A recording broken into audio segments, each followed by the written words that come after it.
Notre secours est dans le nom du Seigneur qui a fait le ciel et la terre.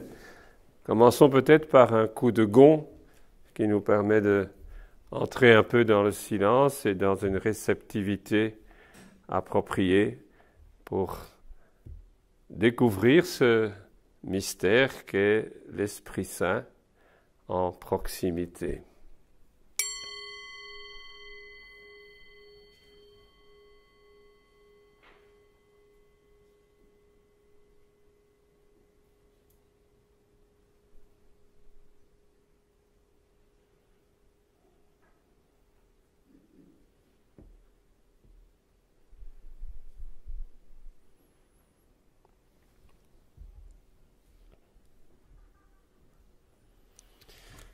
Bonsoir à tous et à toutes.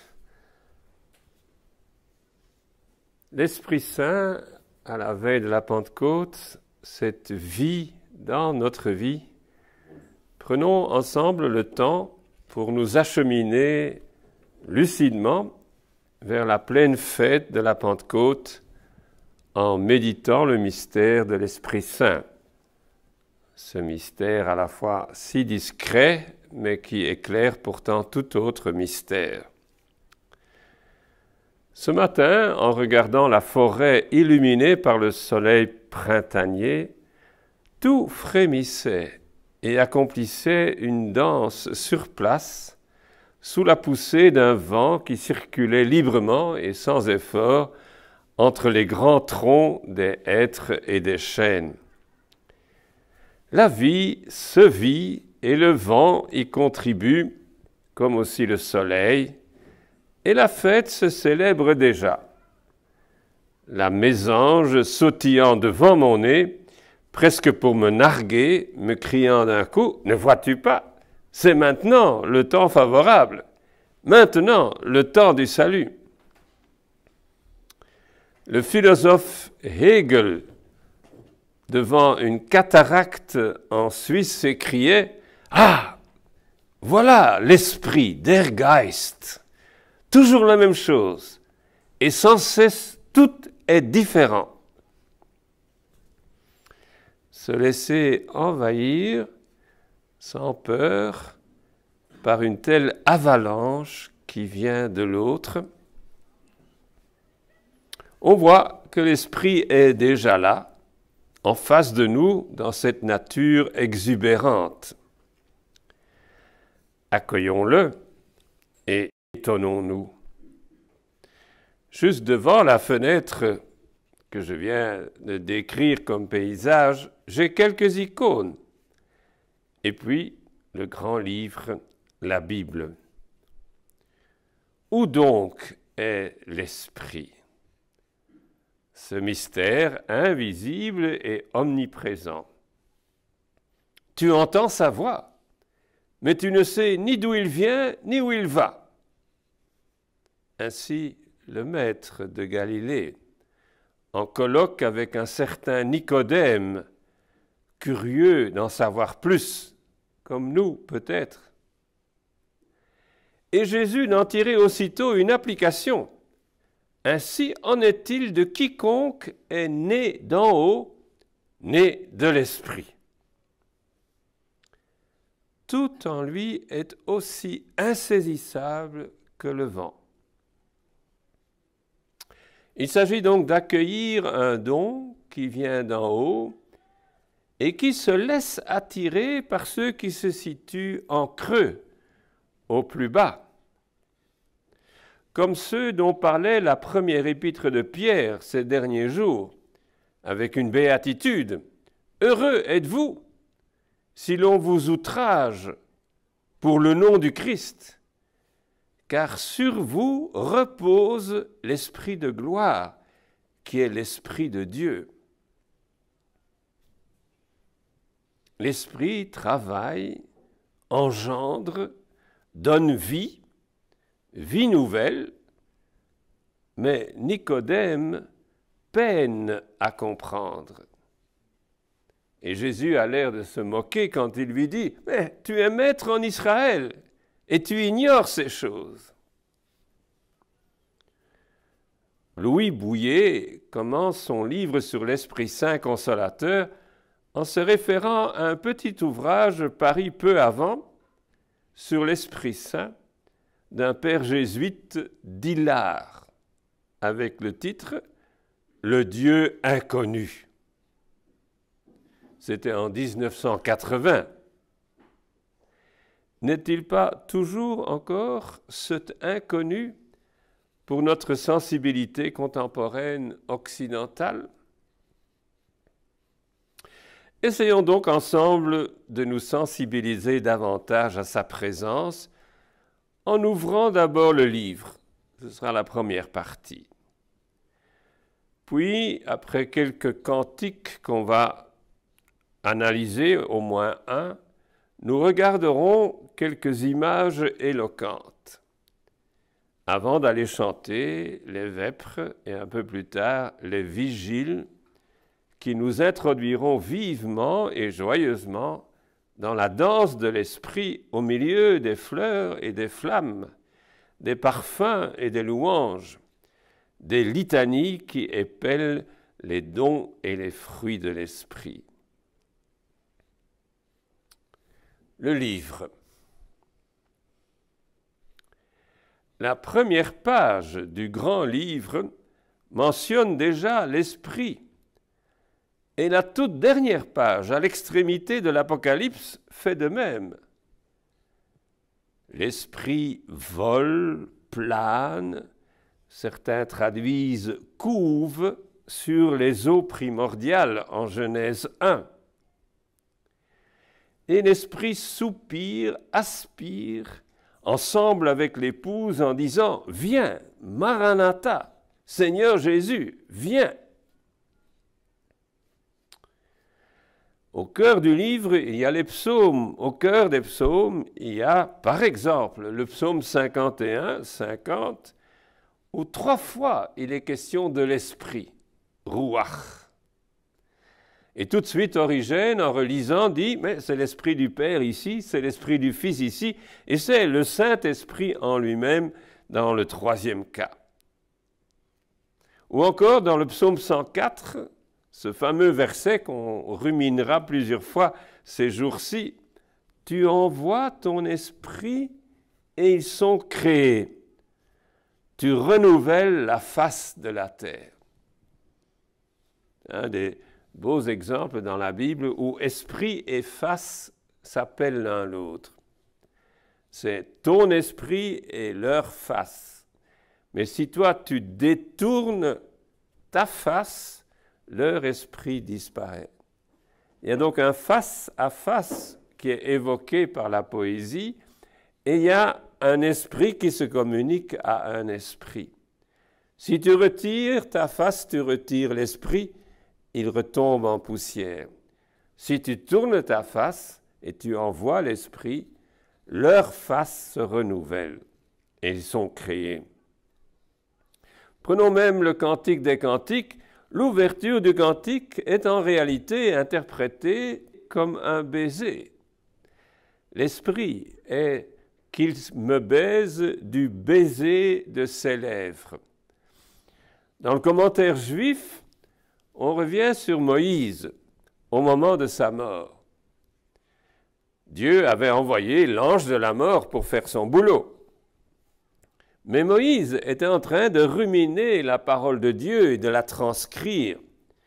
Et tant qu'il avait la parole de Dieu en lui, il était inattaquable par l'ange de la mort. Alors l'ange proteste, remonte vers Dieu et dit « c'est pas sérieux, pas moyen de faire mon travail ».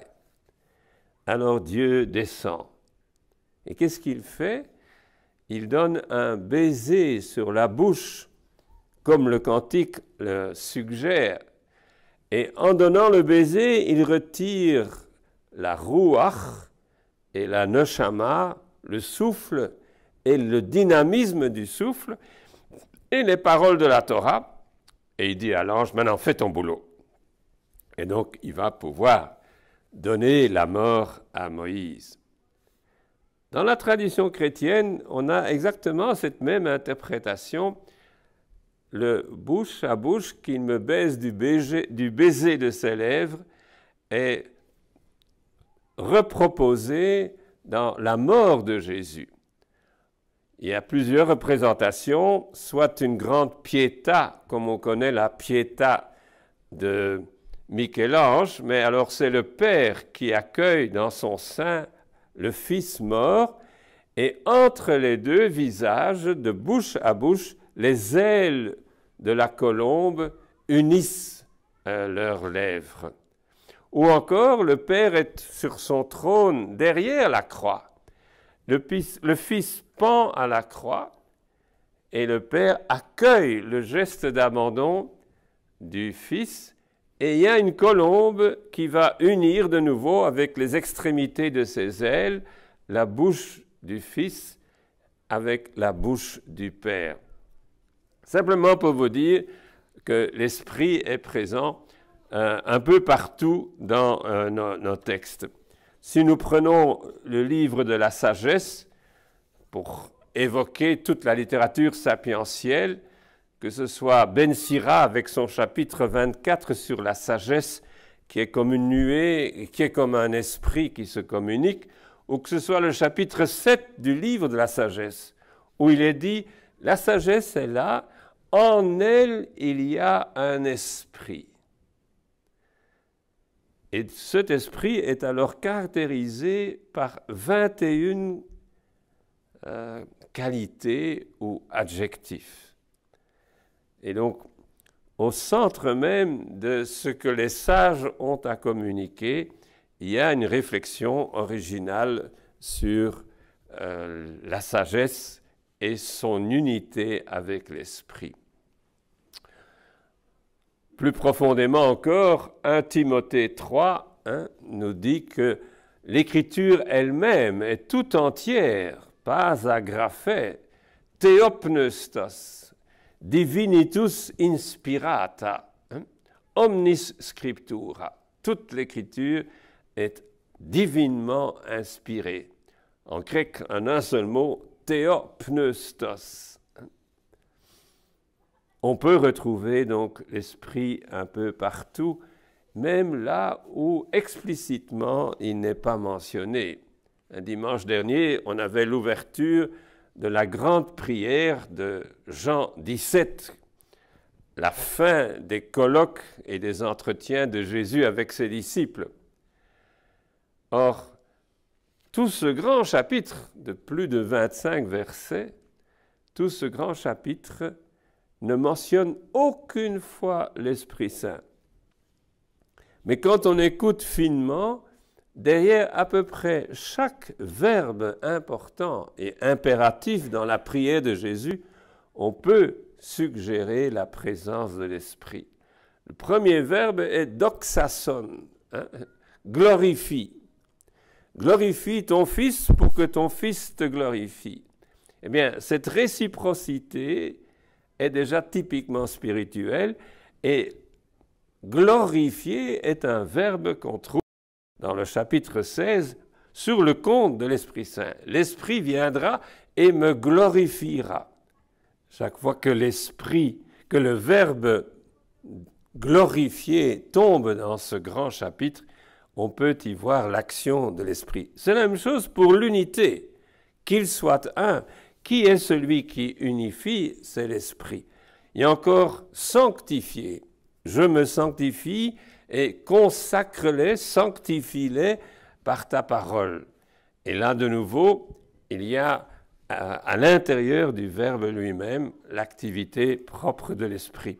Pour ne pas parler de l'amour qui revient tout à fait à la fin, tu m'as aimé avant la création du monde, et qu'il demeure en moi et dans mon amour, alors toi tu demeureras en eux. Donc cet amour dans lequel il s'agit de demeurer est également qualifiable par l'Esprit.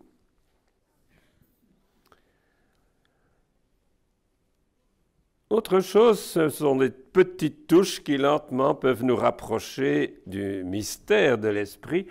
Déjà du point de vue linguistique, la parole ruach, si vous permettez maintenant, voilà. Oui. La parole ruach a en fait un triple champ sémantique, un triple champ de signification dans la Bible. Et il n'y a pas moyen de réduire ces trois à un seul ou de considérer un des trois comme la matrice des deux autres. On ne peut pas faire trois cercles concentriques avec ces triples champs. L'esprit, ruach, est un vent, et là c'est toute la réalité cosmique, cosmologique qui est évoquée, d'une puissance externe et supérieure. Tandis que l'autre signification est ruach comme la vitalité dans mon souffle. Ce n'est pas mon souffle, il y a d'autres mots pour désigner le souffle, notamment neshama. Mais par exemple, la reine de Saba perd sa ruach, c'est-à-dire la vitalité, mais elle ne perd pas la vie. Pour autant, elle tombe dans les pommes, devant la beauté. Et tombée dans les pommes, elle perd la vitalité dans son souffle, et il faut donc la ranimer un petit peu, la brave reine de Saba devant Salomon. Mais donc, ruach est la force, la vitalité dans mon souffle. Et troisième catégorie, tout aussi importante, c'est que c'est un être intermédiaire, un ange ou un démon. Les esprits sont des êtres médiateurs entre Dieu et l'homme. Et ces trois champs sont présents dans toute la Bible. Et on peut passer de l'un à l'autre. On peut même trouver en Ézéchiel 37 un verset dans lequel les trois champs sont présents. Je vous lis ce seul verset de 37, verset 9. C'est la fameuse scène des eaux desséchées. Et le peuple, en fait, s'identifie avec les eaux desséchées. Notre espérance est morte. C'est un des rares cas où il y a spes nostra, ce que nous prions dans le Magnificat, dans le Salve Regina, spes nostra. Il n'y a qu'une seule fois dans l'Ancien Testament qui a ce mot. Dulcedo a tout à voir avec Noémie et vita a tout à voir avec Ève. Et on revient après sur les trois dans la belle strophe du Salve Regina. Et donc le spes nostra, notre espérance est morte, voilà la relecture du peuple par rapport à sa condition en exil. Et la vocation du prophète est d'abord d'aller se promener dans ce champ de cadavres. Or, il est prêtre, Ézéchiel. Et donc se promener dans un champ de cadavres pour un prêtre, c'est se rendre tout à fait impur. Et ça reflète sa conscience religieuse en étant au milieu d'un peuple qui a perdu toute espérance. Mais il reçoit l'ordre de prophétiser sur ces eaux. Et il y a de la chair qui vient, il y a de la peau qui vient, mais il n'y a pas encore de vitalité. Et c'est à ce moment-là qu'il reçoit un nouvel ordre. On a des corps qui sont de nouveau chavenus, mais qui ne sont pas encore vitalisés. Vous voyez, la nuance de ruach a toujours à voir avec du vital, du vivifiant. Alors, il me dit, prophétise à l'esprit. Et ici, l'esprit est cette personne, cette réalité intermédiaire entre Dieu et l'homme. Il doit donner donc un ordre à cet esprit qui est un sujet. Prophétise, fils d'homme, tu diras à l'esprit. Ainsi parle le Seigneur Adonai, viens des quatre vents. Et ici on a l'imaginaire du vent. Et des quatre vents, ça c'est un peu exceptionnel pour un vent. Le vent vient ou bien du nord, ou bien du sud, ou bien de l'est. Mais venir des quatre vents, c'est un vent extraordinaire. Vient des quatre vents. Esprit. Et souffle sur ces morts pour qu'ils vivent. Et donc, les morts doivent vivre. Ce qui leur manquait, ce n'était pas la chair et la peau, mais c'était la vitalité. Et là, c'est la dimension anthropologique. Et donc, on a trois dimensions, cosmologique, anthropologique et angélologique ou démonologique, c'est-à-dire comme un démon, hein, un être intermédiaire. En grec, daimon n'est pas nécessairement négatif comme c'est devenu un peu dans notre langage. Hein. Quand on dit de quelqu'un « il a un démon » ou « il est un démon », ce n'est pas un éloge. Tandis que Socrate, par exemple, il se promenait et toutes ses démarches, il les auscultait en écoutant son démon. Et son démon ne parlait que pour lui interdire des choses, jamais pour lui indiquer ce qu'il devait faire. Mais néanmoins, on le voyait souvent debout, attendant dans la rue et auscultant le démon qui lui disait « non, tu n'iras pas ». Et voilà. Mais donc un démon peut être en grec, c'est une espèce de participation. Hein, dans le mot dai, il y a le verbe qui concerne la participation. Voilà. À travers cette dialectique de trois significations, de trois champs sémantiques, on a une certaine tension, une certaine liberté aussi pour penser de façon diversifiée la réalité de l'esprit. Ainsi, j'ai entendu dans la bouche d'un juif, oui, mais l'esprit n'est pas une personne.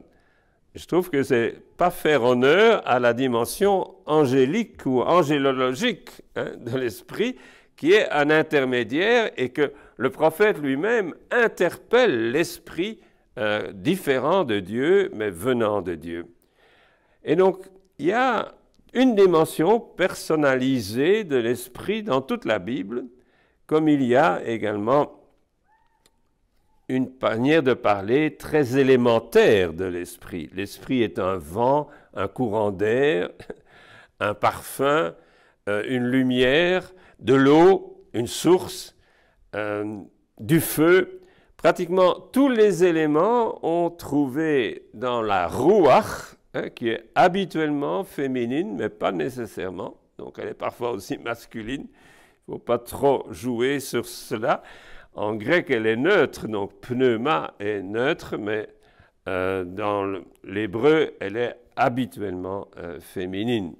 Et ça va créer un attrait vers la sagesse qui est également très féminine dans toute la présentation. Prenons alors un deuxième couple intéressant qui enrichit la signification, c'est l'esprit et l'amour. Ce qui est à retenir de façon générale, c'est que dans les trois champs, l'esprit est force.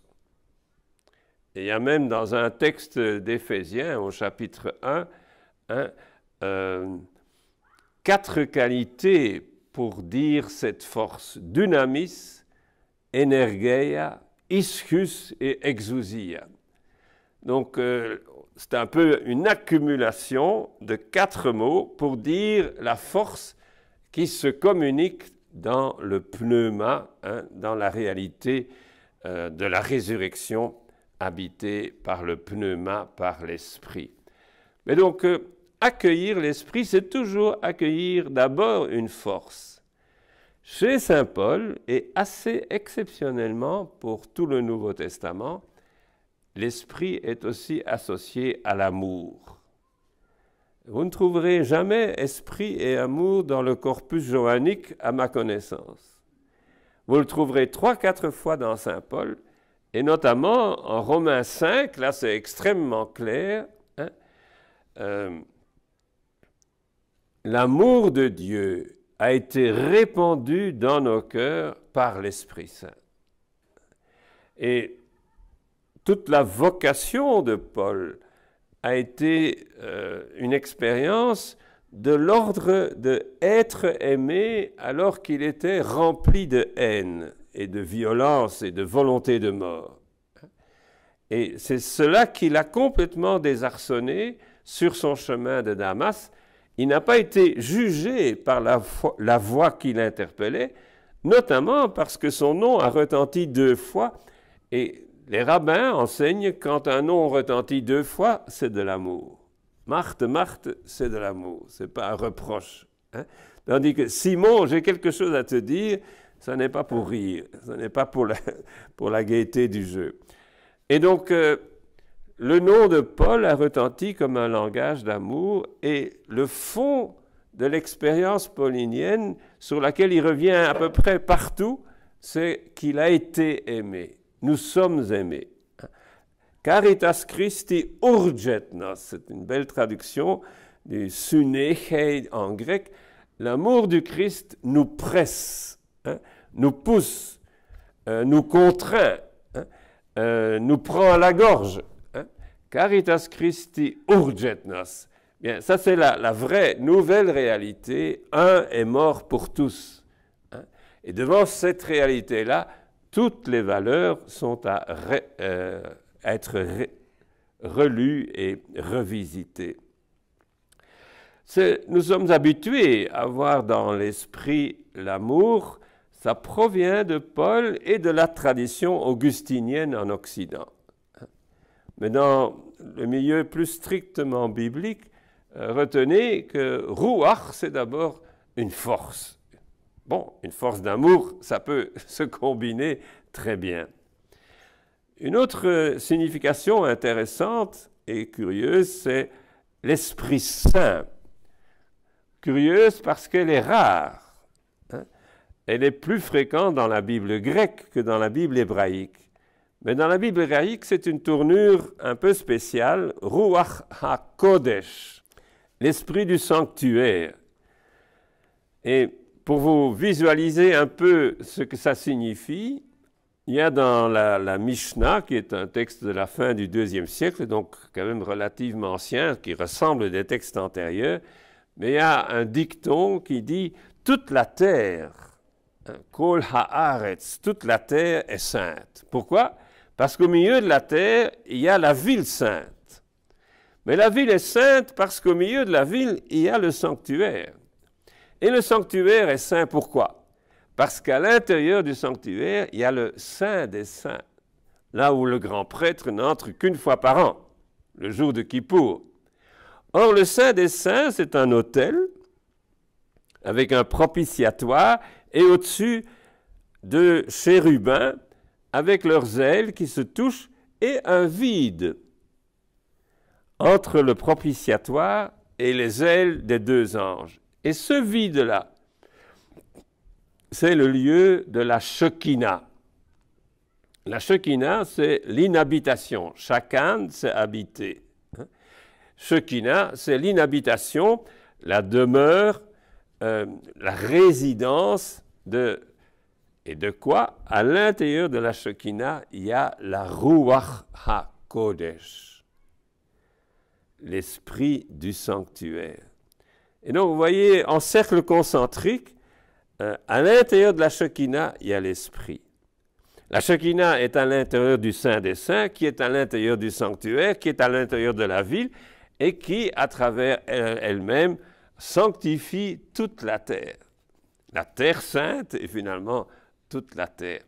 C'est une assez remarquable et très belle représentation des choses, avec cette connotation suivante, c'est que à Qumran, on était convaincu qu'il n'y avait plus de Shekinah à l'intérieur du temple. Les pharisiens aussi avaient des doutes en disant, quand Pompée est venu, il est entré dans le temple, il l'a profané. Et on n'a pas fait une reconsécration selon les règles. Et donc, on a maintenant un temple qui est entre les mains des politiciens pro-romains que sont les Sadducéens, mais il n'y a pas de présence. Et donc, c'était un lieu assez abandonné. Joachim Jérémias racontait que certaines années, il n'y avait pas 10 familles qui arrivaient avec un agneau pour la fête de Pâques. Normalement, c'est dans le temple qu'on trucidait les agneaux. Et donc, les familles sacerdotales s'en préoccupaient, c'était leur centre, mais en dehors de ça, il y avait une distanciation de plusieurs milieux. C'est intéressant aussi pour comprendre Jésus, dans les 4 évangiles, il n'y a jamais un rapport agréable de Jésus dans le temple. Quand il entre dans le temple, il est en fait une menace pour le temple existant. C'est lui le véritable temple, dirait la tradition johannique. Et donc, il y a quelque chose qui casse à chaque fois.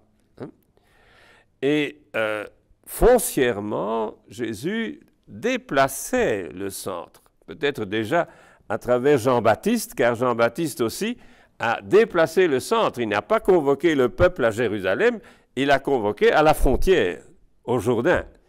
Et il voulait qu'on passe par le Jourdain pour une nouvelle conquête sanctifiée, sanctifiante, de la terre qui avait été profanée. Et en préparation du jugement, car le royaume allait arriver, et Jésus a emboîté le pas de Jean-Baptiste. Or, Jésus enseigne que nous sommes le temple. Et cette doctrine va passer dans toutes les couches du Nouveau Testament, notamment chez un Paul, qui certainement n'a pas inventé cette idée, mais qui la reçoit en réalité par des intermédiaires de la tradition de Jésus lui-même. Nous sommes le temple parce qu'en nous habite l'Esprit sanctificateur. Et donc, ça va aussi provoquer, et le Nouveau Testament en est témoin, une tension réelle avec ceux qui dirigent le temple. Et Jésus va finalement être condamné comme quelqu'un qui a enfreint des règles, disons, qui reconnaissent et le temple et le contrat des Sadducéens qui tenaient le temple avec le pouvoir romain. Notons que dans l'Apocalypse, on nous décrit une Jérusalem qui descend du ciel et il n'y a pas de temple. Vous voyez jusqu'où on a osé aller. C'est la ville sainte, mais Dieu lui-même et l'agneau sont le temple. C'est donc une forte substitution qui devait être choquant à l'époque, alors que le milieu rabbinique devait encore digérer le fait que le temple a été complètement détruit à 2 reprises, en 70 et en 135 avec Adrien. J'ajoute encore une belle métaphore qu'on trouve dans Irénée, qui reflète aussi les prises de conscience déjà au IIe siècle de la manière dont Dieu se communique à travers l'esprit et à travers la parole. Irénée dit « Dieu a 2 mains, et avec ses 2 mains, il façonne notre glaise. Il insiste, il faut que cette glaise soit humide. » Et toute la question est de savoir qu'est-ce que c'est que l'humidité. Normalement, un potier, il prend de l'eau, il met ça à l'intérieur pour que la glaise continue à être humide et malléable. De même pour la cire, si elle est trop dure et qu'on met un cachet, elle se casse en morceaux, dit Irénée. Donc l'humidité est indispensable. Mais une main travaille de l'intérieur et une autre main donne la forme extérieure. Et la main qui travaille de l'intérieur, c'est l'esprit. Et la main qui donne la forme, c'est le Fils, c'est la parole. Et les 2 mains ensemble donnent un vase, donnent un profil, donnent une image qui est à l'image du Fils, celui qui donne la forme externe, mais à travers un esprit qui forme notre liberté de Fils. Notons encore quelques traits qui caractérise toute la littérature et la psychologie aussi de la vie de l'esprit. L'esprit me libère de moi-même, du petit moi embarrassant, enquiquinant, et il me donne d'être pleinement moi-même, en vraie liberté, libre comme un enfant de Dieu, fils dans le Fils. On connaît la parole de Saint Jean, le Fils vous rendra libre. Qui dit Fils dit liberté. À l'opposé, même chez Saint Paul, en face du Fils, il y a celui qui est encore à éduquer par un pédagogue et qui est un enfant ou un esclave. Il n'a pas droit à la parole. Jésus lui-même dit, il souffle où il veut, tu entends sa voix, mais ne sais ni d'où il vient, ni où il va. Ainsi en est-il de quiconque est né de l'Esprit. Liberté, insaisissable, non programmable, il apporte de l'inespéré sans cesse. Autre enseignement qu'on donne plus tard, c'est que l'Esprit en Dieu même donne au Père d'être Père et au Fils d'être Fils. Qui accueille l'Esprit n'est pas réduit à rien, annihilé, comme devenant un néant. Il est par contre libéré et offert à lui-même, devenant ce qu'il est appelé à être depuis toujours et à jamais.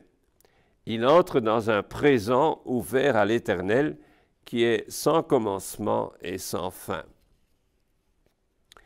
Alors, la grande question qui existe dans le Nouveau Testament et qui sera reprise par les moines et qui sera développée de façon excellente par Ignace de Loyola, un beau lapsus, c'est le discernement des esprits.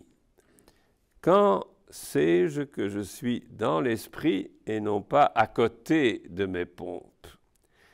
Saint Antoine, le patriarche des moines, et saint Ignace de Loyola ont enseigné ce art du discernement qui, comme dit saint Benoît, est la mère de toutes les vertus. C'est en regardant les fruits, les effets, les conséquences immédiates qu'on peut estimer d'où vient l'esprit, de Dieu ou d'ailleurs. Quand tout devient en moi trouble, chaotique, conflit intérieur, je sais que je ne suis pas conduit par l'Esprit de Dieu, qui apporte la paix, la sérénité, la force intérieure paisible et largement généreuse et amoureuse. C'est alors que Dieu est à l'œuvre. On a des pages entières comme Galates 5, mais également 1 Jean 4 qui enseignent de bien discerner les deux. Je lis ici Saint Jean, 1 Jean 4, « Mes bien-aimés, n'ajoutez pas foi à tout esprit, mais éprouvez les esprits pour voir s'ils sont de Dieu. Car beaucoup de prophètes de mensonges, de pseudo-prophètes, se sont répandus dans le monde. » Il s'agit donc de distinguer entre l'esprit de vérité, dit Saint Jean, et l'esprit de l'erreur. Benoît, dans sa règle, met cette exigence en tête de l'accueil des nouveaux candidats à la vie monastique. Probate spiritus si ex Deo sint. Éprouver les esprits pour voir s'ils viennent vraiment de Dieu. Autre parole énorme en réalité et qui a une histoire remarquable qui mériterait d'être écrite encore et encore, c'est Romains 8, 26, qu'on entendra ce soir. L'esprit se joint à notre esprit pour prier, pour agir, pour porter, pour mener à bien toutes choses. Il gémit au fond de nous, il intercède selon la volonté de Dieu en des gémissements inénarrables. Le grand cardinal Martini, dans les années 80, c'est le père Jacques Dupont qui m'a rapporté ça, accostait tous ses collègues et dit « C'est quoi pour vous les stenagmois alaleitois » les gémissements qui ne sont pas articulés en paroles, le pré-verbal de ces gémissements. Les sœurs bénédictines qui ont suivi de très près de Viboldone et qui ont suivi de très près Martini m'ont alors plus tard montré différents textes de lui où il commente uniquement ce verset 8-26 comme, pour moi aussi, le plus beau et le plus important verset sur la prière. 8-26. Mais donc, redécouvrir cela. Presque tous les traités de la prière, depuis Cyprien et Tertullien, en passant par Cassien, par exemple, les conférences 9 et 10, ou encore Origène, tous ces traités, également Clément d'Alexandrie, à un bon moment tombe l'expression en stenagmois alaletois. C'est une espèce de limite où on rejoint une prière pure qui n'est pas encore de la logique ou de la pensée ou des mots très clairs, mais une aspiration, un gémissement. Et ça fait partie, je dirais, de la phénoménologie de l'esprit, d'intégrer cette dimension gémissante. Toute notre psalmodie est en fait un art de se servir de paroles pour libérer cette couche au fond de nous. Tout mon désir est devant toi, c'est exactement le contenu de ce que l'esprit libère au fond de nous. Dans une étude, même dans l'espace Jésus comme manuel, j'ai parcouru toute la vie de Jésus en 4 ou 5 étapes, en montrant qu'à chaque étape, il y a une autre perception de l'esprit. Il y a d'abord un esprit charismatique très sensationnel, qui fait des miracles, qui chasse des démons, et ça diminue au fur et à mesure qu'il avance dans sa vie. Et puis, entre les véritables paradoxes de la vie évangélique, perdre pour gagner, être rejeté et être aimé de Dieu, rejeté des hommes et aimé. Les paradoxes vont entrer, la souffrance va devenir un thème et une certaine souffrance attire l'esprit. Et Jésus va le thématiser jusque dans son discours eschatologique en disant « Vous serez rejetés, mais ne vous inquiétez pas, l'esprit vous sera donné. » Ce sont des accents nouveaux qui vont encore éclater dans le langage de la résurrection, car le véritable moteur intérieur de la résurrection est l'Esprit de Dieu qui visite Jésus. Il y a dans la Bible encore 2 très beaux textes qui donnent des listes de dons ou de fruits de l'Esprit.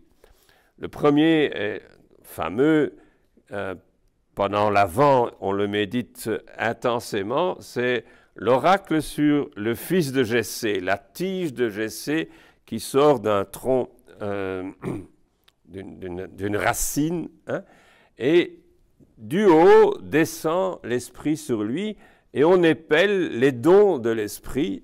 En hébreu, il y en a 6, en grec, il y en a 7, et ça va passer ainsi également dans la tradition latine, Vulgate, avec en haut la sagesse et tout à fait à la fin et en bas la crainte de Dieu.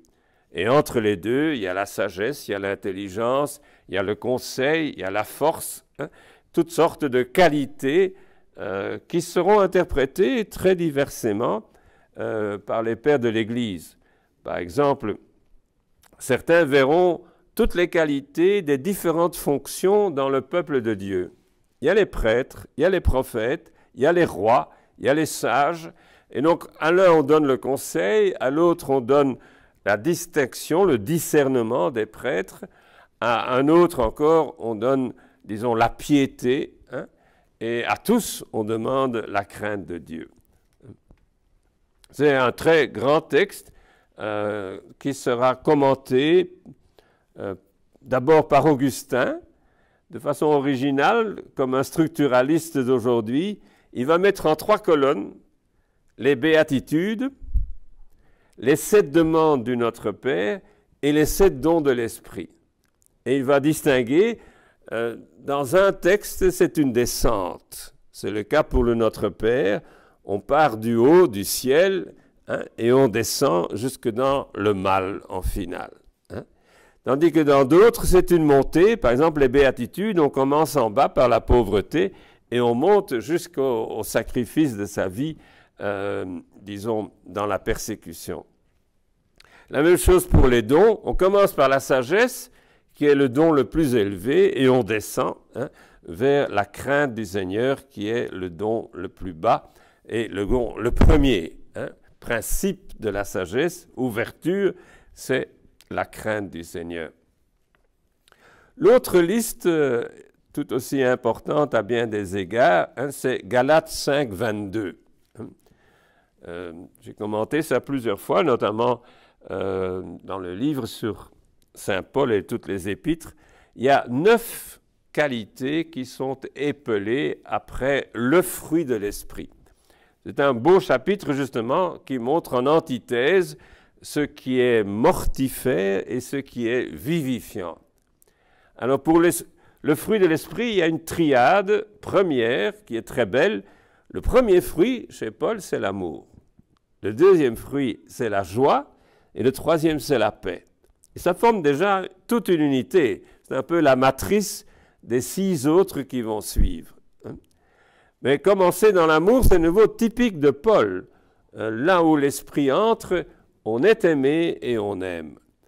Et le vécu de cet amour qui nous pardonne, c'est d'être dans la joie. Et cette joie conduit à la paix. Nous sommes en paix avec Dieu, car nous sommes justifiés, nous sommes aimés. Puis viennent de nouveau 3 unités, la patience, la bonté et la bienveillance. Et la patience reprend l'amour. Pour Paul, la première qualité de l'amour, c'est la patience, la longanimité, la capacité de supporter. Tandis que la bonté, Christotes, est probablement aussi un jeu de mots. Elle est juste au milieu des 9, et on pourrait dire aussi Christotes. C'est la bonté, mais c'est la bonté christique. Et elle est placée juste au milieu, tandis que l'agathosune, traduite comme bienveillance, est un synonyme. Et on termine par 3 autres qualités, pistis, fidélité, douceur et maîtrise de soi. Il y a un peu un yin-yang entre les 2 derniers, la douceur et la rigueur de la maîtrise de soi, l'enkrateia, la tempérance, qui est une grande vertu dans la tradition philosophique et stoïcienne en particulier. Je savais au départ que j'avais préparé un tout petit peu trop. Je vais donc devoir sauter un commentaire d'hymne, mais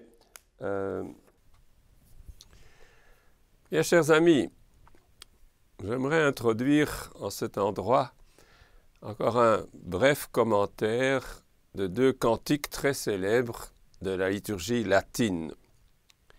Le premier a été longtemps discuté qui a pu être l'auteur, mais ce serait quand même du XIIIe siècle que l'archevêque de Canterbury, Étienne Langton, mort en 1226, aurait rédigé ce Veni Sancte Spiritus. C'est un très beau texte latin. On va le parcourir une première fois et puis on soulignera certains accents. Donc, viens, Esprit Saint, et envoie du haut du ciel un rayon de ta lumière. Premier impératif, qui est aussi le dernier impératif des Écritures. Viens, la finale de l'Apocalypse de Saint Jean. Viens, Père des pauvres, viens, dispensateur des dons, viens, lumière de nos cœurs. Ce sont toutes des strophes de 3 versets. Et ici, encore 3 fois, le verbe vient. On trouvera comme ça 4 fois vient et en finale 4 fois donne, da, en latin. Donc tout le poème repose sur ces 2 demandes, ces 2 impératifs de prière, viens et donne. Déjà ici aussi, dispensateur des dons, dator munerum en latin. Puis, on médite sur son nom et sur la signification consolator optime, consolateur souverain, optime, le meilleur de tous. Consolator est la traduction du mot grec parakletos que Jésus emploie en disant « Je vous enverrai un paraclet, un substitut, un avocat, un intercesseur, un consolateur. » Parakalein, c'est consoler également et exhorter. Hôte très doux de nos âmes, adoucissante fraîcheur. On a 2 fois la terminologie de dulcis, Dulcis hospes anime, dulce refrigerium, adoucissante fraîcheur. Notons l'expression quand même ambivalente et impressionnante. Dulcis hospes anime. Il est l'hôte doux, mais aussi d'une âme qui est tout en douceur. On peut lire les trois mots dulcis hospes anime comme une douceur qui est la propriété de l'hôte et la propriété de l'âme. Si l'âme est amère, comment va-t-elle recevoir un hôte aussi doux? Et donc, l'hôte doux entre dans une âme qui est conquise par la douceur. On poursuit in labore requies. Dans le labeur, le repos. Dans la fièvre, la fraîcheur. Dans les pleurs, le réconfort. Ce sont des petits paradoxes physiques, hein, fatigue, fièvre, larmes, hein, et l'esprit entre et produit exactement le contraire, le repos dans le labeur, la fraîcheur dans la fièvre, le réconfort dans les pleurs. Et puis, cinquième strophe, on est quasiment au milieu du poème, hein, O lux beatissima. On revient sur une des premières caractéristiques qu'on avait demandé, lucis tue radium, vient et confie à nos âmes, hein, la lumière, les rayonnements de ta lumière. Ô lux beatissima, ô lumière bienheureuse, viens remplir jusqu'à l'intime le cœur de tes fidèles. Ce vient ne se trouve pas tel quel en latin, c'est reple cordis intima tuorum fidelium, remplis jusqu'à l'intime le cœur de tous tes fidèles. Puis, sine tuo nomine nihil esti nomine, nihil esti noxium. Sans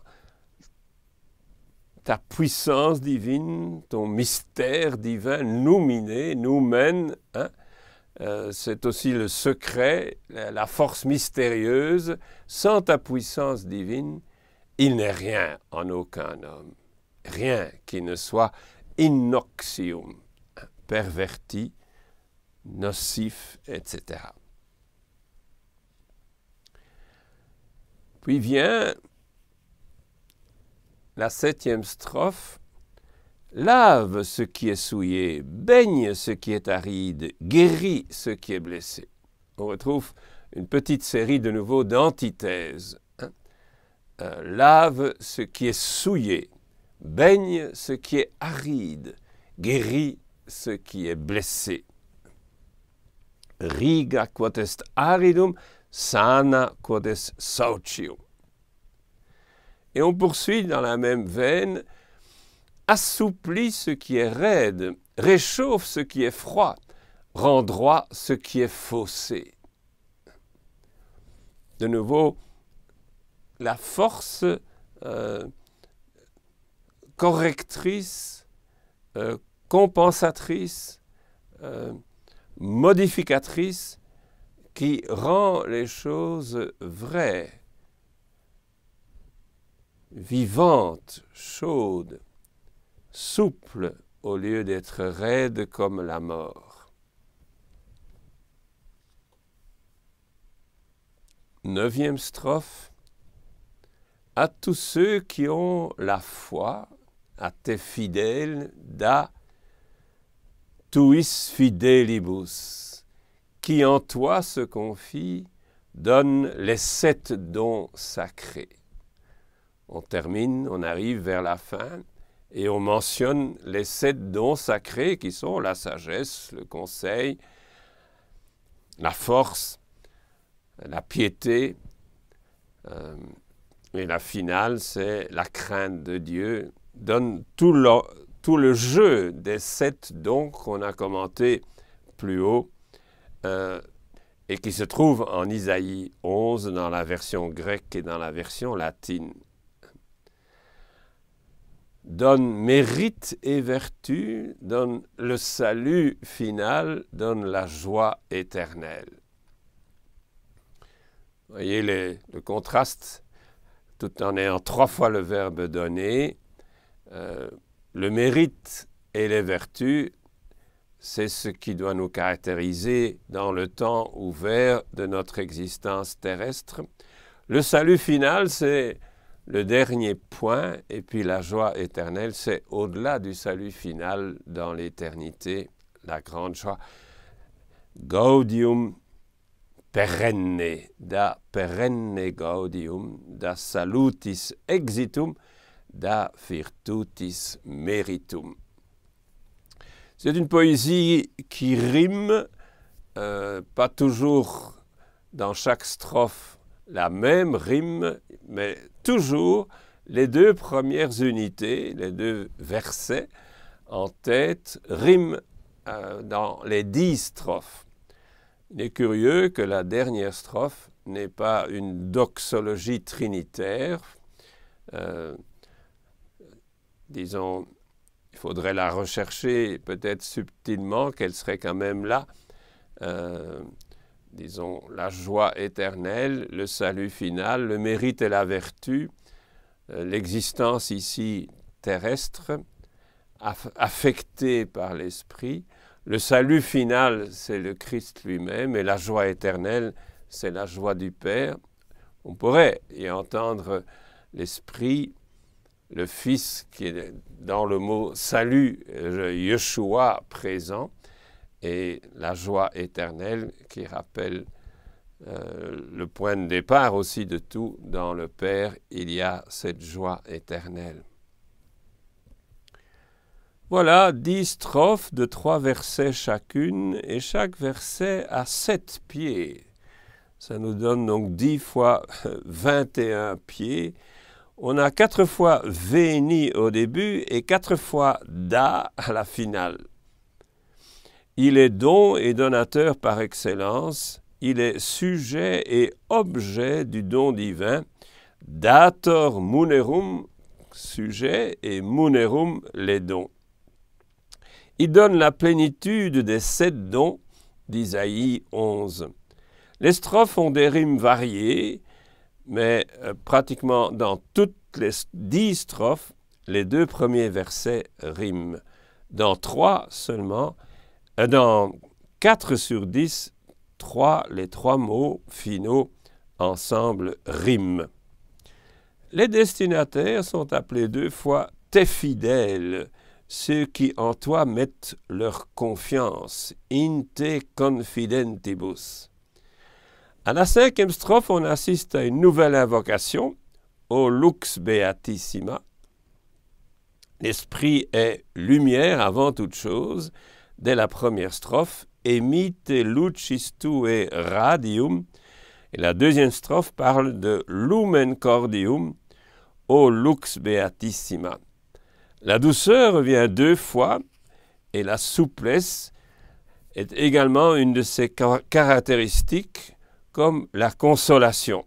Consolator optime, infletu solatium, dans les larmes, la consolation.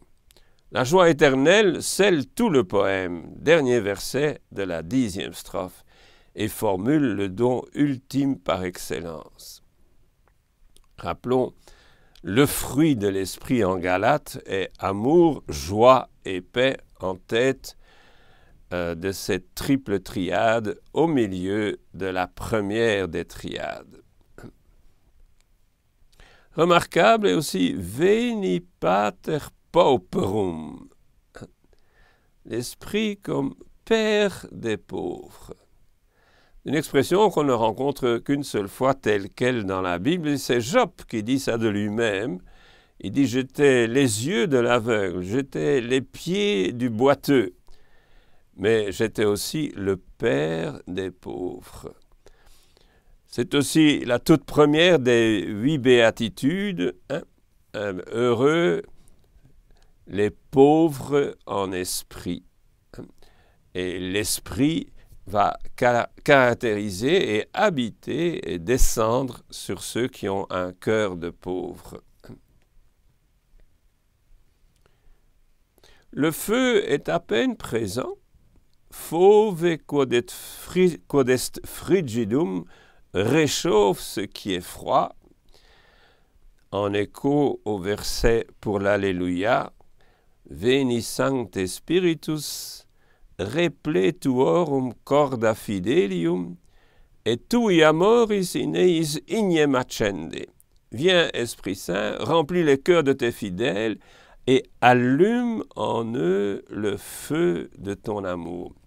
Une prière très répandue et qui est insérée à l'intérieur de l'Alléluia qui introduit l'évangile du jour de la Pentecôte. Voilà, je crois que cet hymne est stimulante, réchauffante, consolante. Les deux verbes principaux donnent un peu la ligne, vient et donne. Et donne finalement tout à travers le Sacrum Septenarium de la 9e strophe. Donne tes 7 dons sacrés. Dans ces 7 dons, il y a la totalité de ce qu'il est et de ce que nous pouvons devenir sous son injonction. Voilà un bel hymne, agréable aussi à chanter, fort parce qu'il y a ces rimes qui structurent l'ensemble et belle plénitude en 10 petites strophes de 3 versets. Prenons l'autre hymne qui est plus ancien et qui remonte à l'époque carolingienne, Veni Creator Spiritus. C'est également des versets avec 7 pieds, Veni 2, Creator 3, 5, 8 pieds, Spiritus. Mentes tuorum visita. Imple superna gratia. 2, 3, 3. Que tu creasti pectora. Donc c'est une poésie plus large, non seulement 3 versets, mais 4 versets par strophe, avec de temps en temps des rimes, mais pas aussi régulières que dans ce qu'on a lu. Il n'y a que 7 strophes et non pas 10 comme dans l'autre.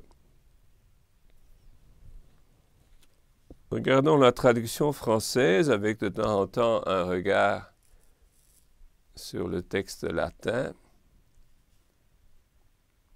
Viens, Esprit créateur, visite l'âme de tes fidèles, emplis de la grâce d'en haut les cœurs que tu as créés.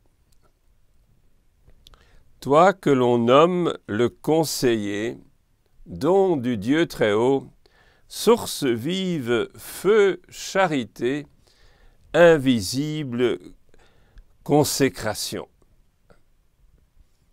Fons vivus ignis caritas et spiritualis unctio. Invisible consécration essaye de traduire l'onction de l'esprit, spiritualis de l'ordre spirituel et pas seulement physique. Tu es l'esprit aux 7 dons, le doigt de la main du Père, l'esprit de vérité promis par le Père, c'est toi qui inspires nos paroles. On trouve ici tu digitus, dextre Dei tu digitus. Rappelez-vous le Père qui donne son instruction au Fils dans le dessin de Berlin, eh bien, le doigt énorme, en fait, pointe vers la colombe qui descend entre les deux visages et tout digitus dextre patris, ou dextre Dei. Source vive, feu charité.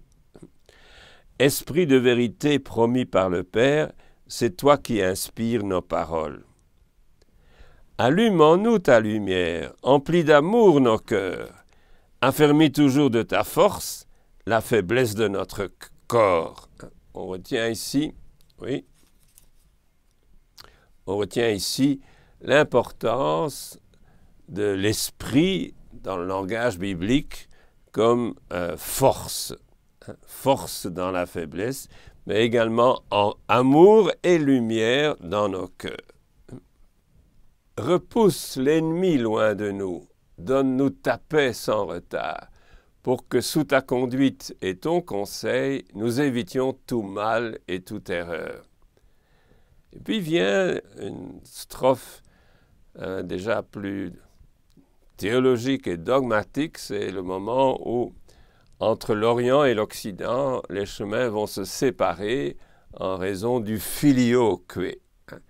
Et donc, les deux dernières strophes vont souligner la Trinité et l'Esprit comme venant de l'un et de l'autre. Fais-nous connaître le Père, révèle-nous le Fils, et toi, leur commun esprit, fais-nous toujours croire en toi. En latin,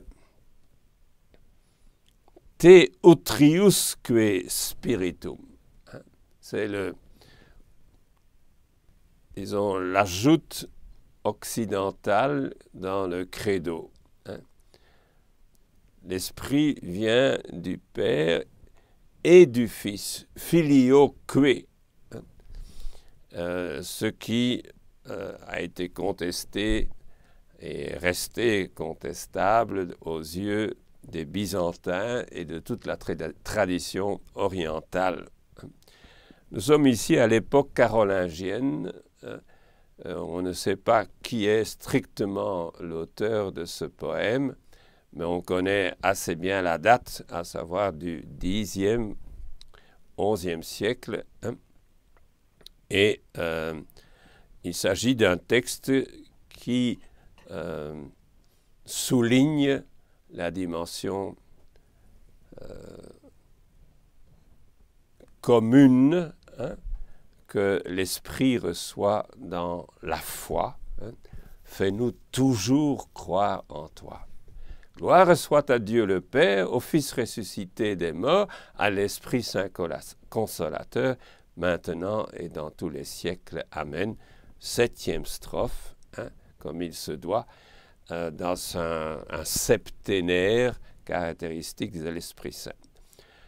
Le premier poème qu'on a étudié est plus tardif, du XIIIe siècle. Le deuxième est de l'époque carolingienne. Il est peut-être important de savoir qu'à Rome, on n'était pas désireux de scandaliser les orientaux. Et ce n'est pas à Rome qu'on a introduit le filioque, c'est plutôt à la cour de Charlemagne que les théologiens ont proposé avec force ce « et toi, leur commun esprit ». Deux poèmes, deux traditions, une même tradition latine et toutes sortes de rejouer l'écriture sainte que nous avons étudiée dans la conférence antérieurement. Regardons encore une fois les deux icônes présentées, portons-les dans l'esprit et sachons que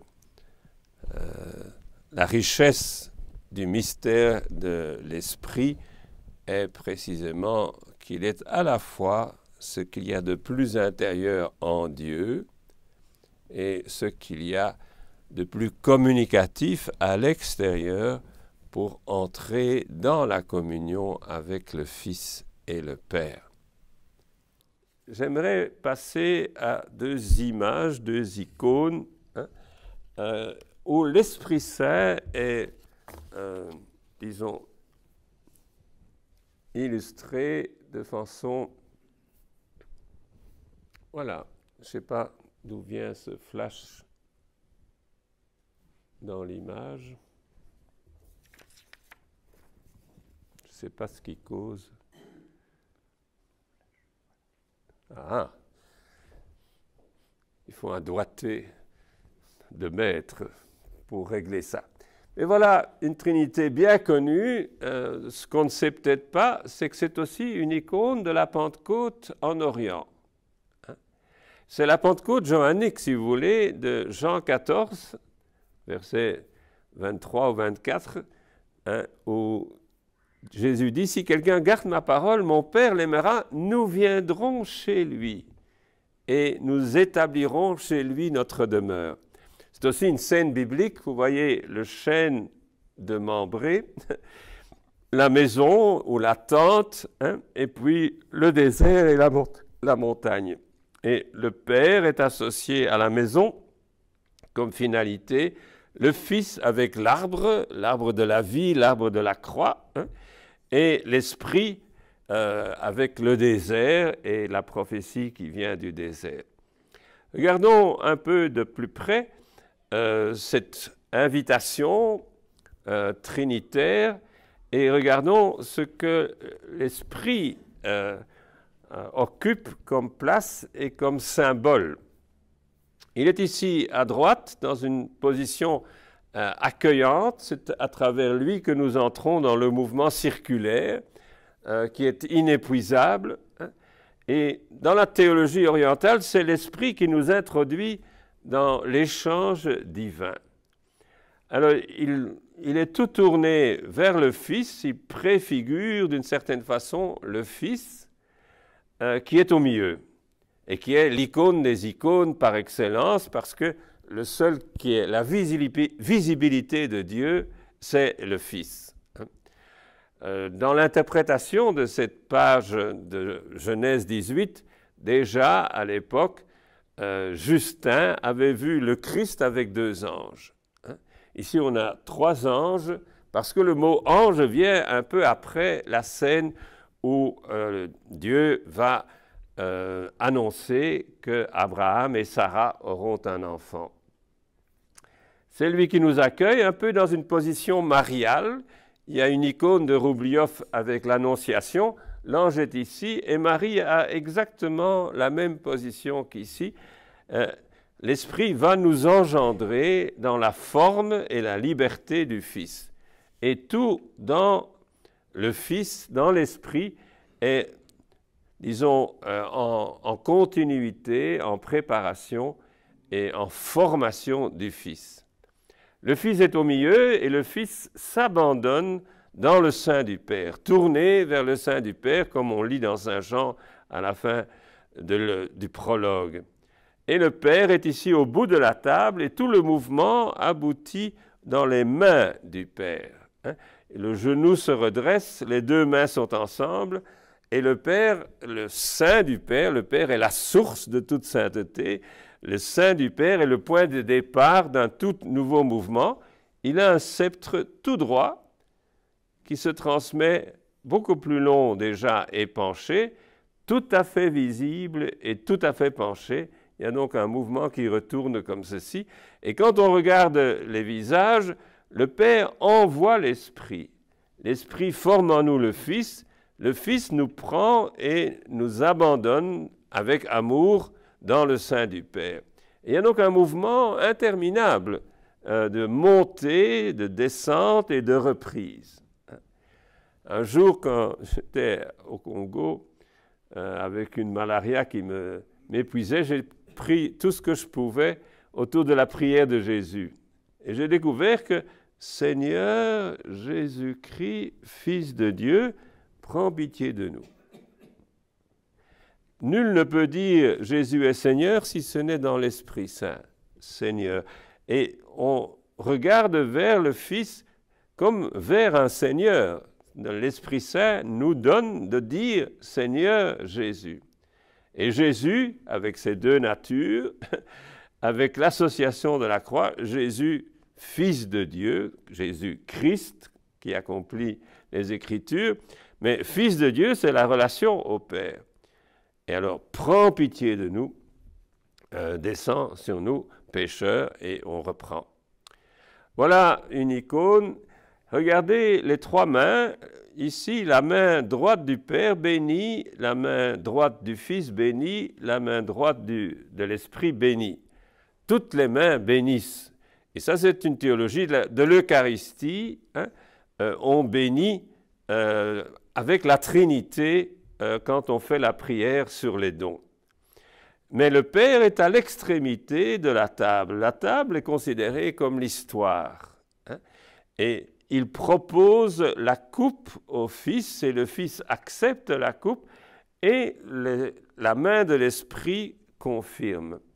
La main de l'Esprit est à la fois dans la table, comme aucune des deux autres, et au-dessus de la table. Ce sont les deux dimensions de l'Esprit qui est au-dessus comme du vent, et dedans comme, disons, la force intérieure de l'âme. Et donc il a ces deux fonctions visibles et très claires dans la main droite de l'Esprit. Avec ce charme quand même impressionnant, c'est par l'Esprit Saint que nous entrons en communion. Hein. L'Esprit se joint à notre esprit pour dire « Abba ». Hein. Donc on est dans un mouvement qui est liturgique et qui est spirituel. Normalement, on a ici, à gauche de l'icône, hein, on a la porte ouverte, la porte centrale de l'iconostase. Et c'est ici qu'on donne la communion. Et donc, de même qu'on monte vers le Père pour recevoir la communion, de même, liturgiquement, hein, et toute l'icône est tournée comme ça. Quand vous mettez l'icône devant un miroir, vous voyez que tout penche vers cette figure qui est la figure paternelle. Le bleu est ce qu'ils ont en commun, c'est la nature divine. Ici, le Fils a les deux couleurs et on considère habituellement pour cette icône-ci que le bleu est le divin et que le rouge est précisément comme dans l'Apocalypse, l'Apocalypse le chapitre 14, mais également dans Isaïe 63, hein, j'étais au pressoir et le sang a giclé hein, et je suis rouge. Hein.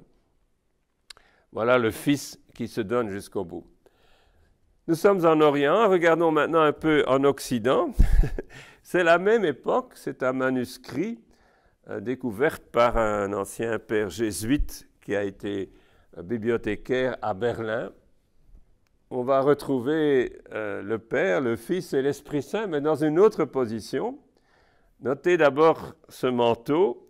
Si vous mettez la main sur la partie supérieure, vous ne pouvez pas savoir qui est le Père, qui est le Fils.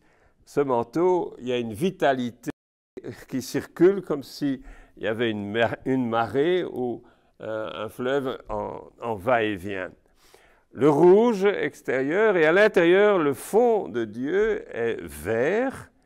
Ça, c'est très commun chez Rusbrook et chez les musulmans en particulier.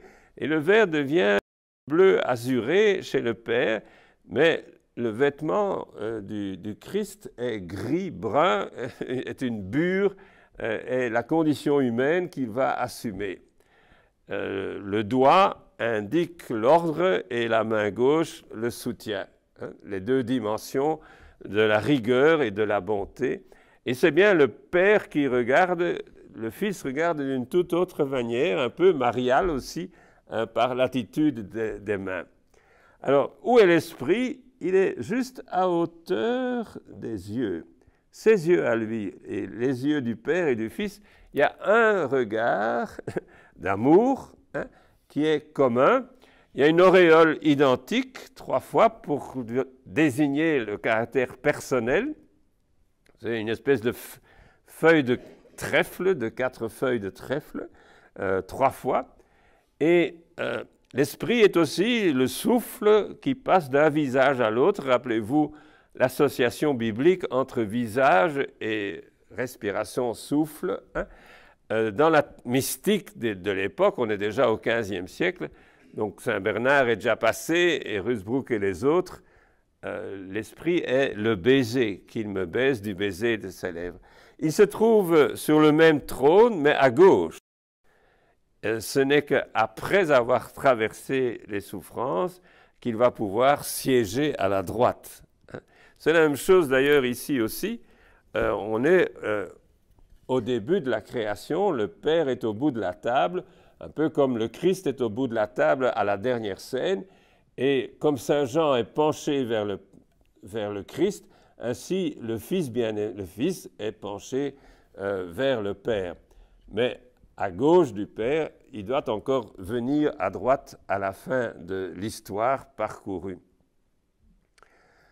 La chose spirituelle intéressante et à méditer encore, c'est que dans la vision orientale, l'esprit est extérieur à Dieu et proche de nous.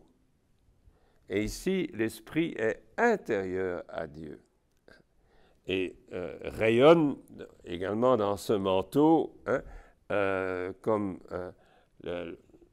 un amour inépuisable et englobant tout. Il y a ça un peu aussi, mais regardez dans l'icône, il y a ce petit trou dans l'autel, dans la table. Et les orientaux m'ont expliqué, le trou, c'est l'endroit des reliques. Et les seules reliques qu'on estimait par-dessus tout, c'étaient les martyrs. Or, ce trou nous regarde et est encore vide. Si tu veux te joindre à la table, tu es le bienvenu, mais la place qui t'est réservée est celle qui concerne ceux qui donnent leur sang pour l'Évangile. Et ainsi, nous pouvons entrer dans ce tableau, déjà aussi par les dons eucharistiques qui sont sur la table et par le mouvement qui nous conduit vers la porte centrale.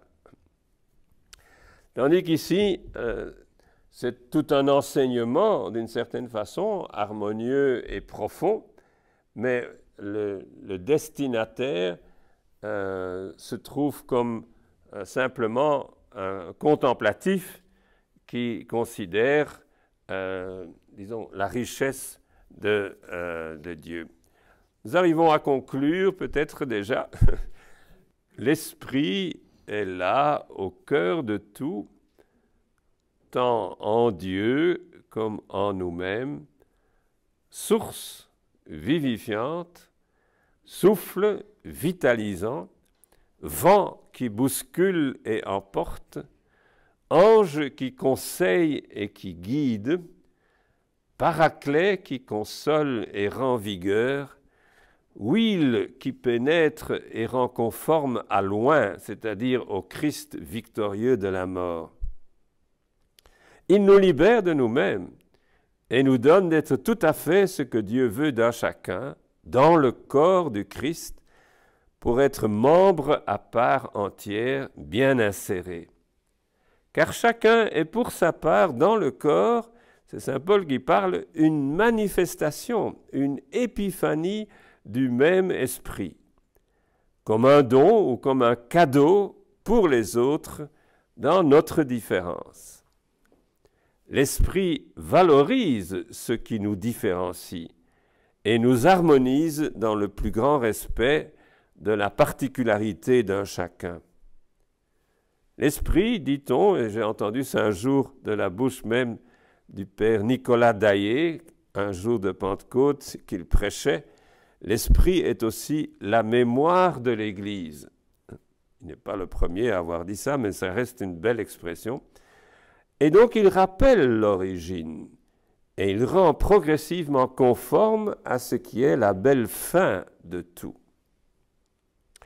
L'esprit est essentiellement, également dans les icônes qu'on a regardées, relation.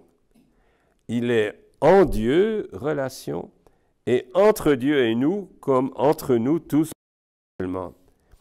Il est par excellence communication, libre et réjouissante. Il abat les murs de séparation Il comble les fossés qui peuvent séparer des humains entre eux. Dans la philosophie aristotélicienne et thomiste, la relation est un accident. Dans la philosophie biblique et théologique, la relation est essentielle. Et en Dieu, la relation est une personne. Alors que personne, c'est un sujet, une substance, et les accidents, ce sont les relations. Quand on médite en profondeur l'être relation de l'esprit, on doit dépasser les catégories reçues de la philosophie aristotélicienne et thomiste dans un premier sens. Rappelons qu'au plus profond de nous, l'esprit gémit, soupire, aspire, désire. Ce sont des grands verbes qu'il s'agit de revaloriser avec confiance. Ce n'est pas une espèce de déprime continuelle, mais c'est au contraire une libération. La pleine manifestation des fils de Dieu, voilà l'objet du désir divin au fond de nous. C'est la grande idée d'Augustin. Nous devons prier sans cesse. Bien, rappelez-vous, au fond de toi, tu as un désir sans cesse. Bien, rejoins ton désir profond et tu prieras sans cesse. Et donc, rejoindre l'image du Christ, premier-né d'une multitude de frères, comme dit encore saint Paul. Il intercède en nous selon les intentions divines. Une prière incessante nous habite quand on l'écoute finement jusqu'au bout. Là, cette culture du silence est indispensable autour de cela. Ignace, le martyr, disait qu'il entendait au fond de lui une petite voix qui disait « Viens vers le Père ». Une moniale recluse à Bethléem, chez les moniales de l'Emmanuel, de la communauté qui était partie de Béthanie, une moniale portugaise, pendant 20 ans, elle a vécu comme recluse, de 1980 à 2000. Elle doit encore toujours vivre, il y a 20 ans qu'elle a quitté sa reclusion. Mais elle priait sans cesse « Jésus, Abba, amour, oui ». Avec ces 4 mots, qui sont en fait 4 noms de Dieu, elle remplissait son cœur, elle laissait l'esprit l'habiter, et l'esprit est surtout dans la parole « amour » et dans l'abandon du « oui » final. L'esprit creuse en nous un vide nous rendant pauvres et l'esprit déploie en nous toute sa richesse intarissable. Il passe en réalité par tous les paradoxes de l'Évangile, éclairant leur au-delà qui est gloire, paix, force, liberté. À l'un il fera dire « c'est quand je suis faible que je suis fort ». À un autre « tout est grâce et la grâce me suffit ». Je sais vivre avec des manques comme avec de l'abondance. Je puis tout en celui qui me communique sa force. Un père du désert, Abba Longin, partageait sa pensée avec Abba Acacios. Et il dit, « La femme sait quand elle a conçu, quand son sang s'arrête. De même, l'âme sait qu'elle a conçu l'Esprit Saint, quand s'arrête en elle le flux des passions inférieures. Tant qu'elle y est enfoncée, comment peut-elle se flatter d'être impassible? Donne ton sang et reçois l'esprit. Dos haima, kailabe to pneuma. Il y a un jeu de mots entre haima, le sang, et pneuma, l'esprit. Donne l'un, reçois l'autre. Et on peut inverser les rapports. Reçois l'esprit et donne ton sang. Plus je me vide, plus il y a de l'espace en moi pour l'esprit. Plus je laisse l'esprit entrer, plus il va évacuer et me dégager de ce qui est passion. Dans cet esprit, on acquiert des ailes comme celles des aigles. On prend le large et plus rien ne nous fatigue, comme le rappelle Isaïe 40.